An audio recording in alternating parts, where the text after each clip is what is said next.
دیمەنەکانی یاری کۆتایی خولی تۆپیباڵی کچانی یانەکانی عێراقا کە هەریەک لە یانەکانی ئەکاد و قەرەقوش دوای بردنەوەیان لە یانەکانی ئەفرۆدێتی سلێمانی و ئەمانەی بەغدا خۆیان دەربازی یاری کۆتایی کردبوو. یاریەکە بە ئامادەبوونی ژمارەیەکی یەکجار زۆری زەماوەری هەردوویانە بەڕێوەچوو. جێمی یەکەم دوای ڕکابەرێکی بەهێزی نێوان هەردوویانە کچانی قەرەقوشی پاڵەوانی پێنج وەرزی ڕابردووی خولەکە ئەم جێمەیان بە ئەنجامی 25 خاڵ بەرامبەر بە 20 خاڵ بردەوە. دوای ئەمە کچانی یانەی ئەکادی میوانداری خولەکە پاڵپۆست بە پشتگیری و هاندانی جەماوەرەکەیان توانیان دوو جێمی یەک بە دوای یەک بنەوە. خاڵی جێمەکانیش 25 چاردا 25-22 خاڵ بوون.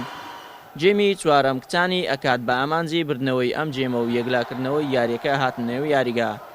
بەڵام کچانی قەرەقوش نەیانهێشت ئامانجەکەیان بەدی بهێن و جێمەکەیان بە ئەنجامی 25 خاڵ بەرامبەر بە 17 خاڵ بردەوە و ئەنجامی جێمەکانیشیان هاوسەنگ کردەوە. بۆ یەکلاکردنەوەی یاریەکە هەردوویانە جێمی پێنجەمی نێوانیان ئەنجامدا و ئەم جێمەش هاوتای سەرجەم جێمەکانی تری یاریەکە ڕکابەرێکی بەهێزی بەخۆی و بینی.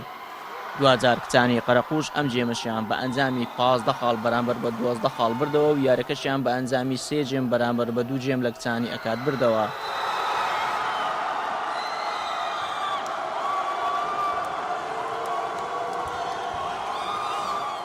بەڕاستی ئەوە مستەوای منە بوو ئەوی نیشانماندا، یعنی هیچ کاممان مستەوای خۆمان نیشان نەدا. بەداخەوم زۆر بەداخۆم چکە ئاستی فەرقیمە زۆر بەرزتر بوو لە قەرەقوش.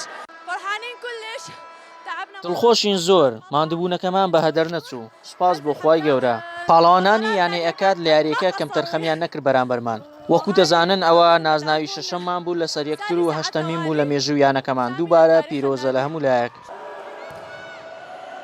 ڕکابەریەکانی خولی نایابی تۆپیباڵی کچانی یانەکانی عێراق ماوەی هەفتەیەک بە بەشداری نۆیانە لە نێو هۆڵی داخراوی یانەی ئەکاد عەنکاوە بەڕێوەچوو.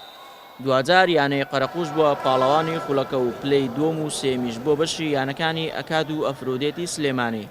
لە کۆتاییشدا لە مەراسیمێکدا خەڵات بەسەر سەرکەوتوان و باشترینەکانی خولەکە و ڕاگەیاندکاران دابەش کرا.